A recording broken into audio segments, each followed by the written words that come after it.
क्या परिचय हुआ आपका मैम? मेरा नाम मधुबाला हुआ, महिला विकास सेवा संस्थान और मानवाधिकार केंद्र। हम दोनों पर काम कर रहे हैं, लड़कियों के सुरक्षा के लिए ही काम कर रहे हैं, महिलाओं के लिए काम कर रहे हैं। तो हमें पता चलने के बाद, क्योंकि मेरा घर जस्ट हॉस्पिटल के सामने है और मेरे आंखों के सामने यदि इस तरह की घटनाएं हो रही है खुशबू कुमारी के साथ, बिना पूछताछ किए प्रशासन के द्वारा उठाया गया, इसका हम विरोध करते हैं। और सबसे बड़ी बात की, जहां हमारे एसडीओ साहब एकदम कोर्ट के सामने से उठाना, जहां न्याय का मंदिर है, इस पर हम यही कहना चाहेंगे कि हमारा सरकार एक तरह से निरंकुश हो गया है।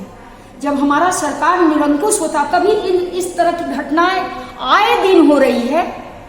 इस पर लगाम लगाने की जरूरत है।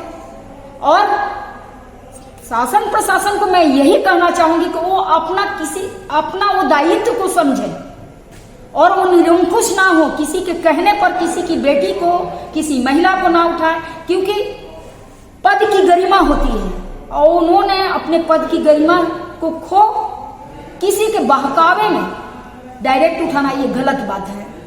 जबकि आप सुरक्षा, आपको पद मिला ही है आम आवाम की सुरक्षा के लिए, चाहे बेटी हो, बेटा हो, महिला हो, कोई भी हो, उन अपराधियों पर अंकुश लगाने के लिए आपको ये प्रशासन है। लेकिन यहाँ तो देख रहे हैं प्रशासन मिली हुई है। तो मैडम सवाल ये है कि कहीं ना कहीं प्रशासन को पब्लिक सर्वेंट कहा जाता है, क्या लग रहा है कि पब्लिक सर्वेंट के तरीके से काम हो रहा है क्या? शासन प्रशासन पब्लिक सर्वेंट ही है। सर्वेंट क्यों है?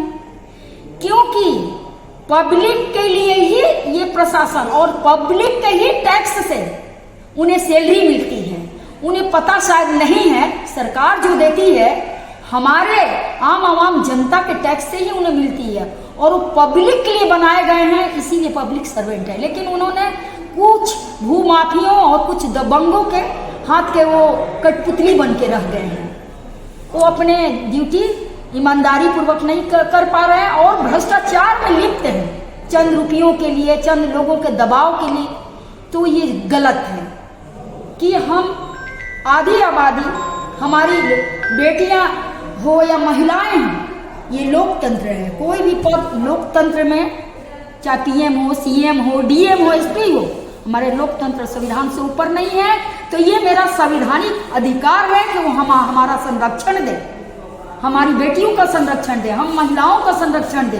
इन्होंने जैसा बताया कि इन्होंने स्टे ऑर्डर का कॉपी मांगा, तो उन्हें दिखाना चाहिए था, क्यों ये संवैधानिक ये सिस्टम से चल रही थी बेटी। सोचिए हमारी बेटी कितनी ज्ञानी है, उसके बाद भी इसको उठा लिया गया, किस तरह से इस पर चोट आघात किया गया, किस तरह से सर फूटा हुआ दिखाइए, और बहुत सारे अंग में उनको चोट लगी। एक व्यक्ति को कई लोगों ने मिलकर मारा। तो महिला हम देख रहे हैं फोटो में, जैसा कि हमने देखा, तो उसमें महिला उनको जबरदस्ती एती कर रही है। एक व्यक्ति मारता तो शायद कम कुछ चोट होता, सारे लोग एक बच्ची पर टूट पड़ा।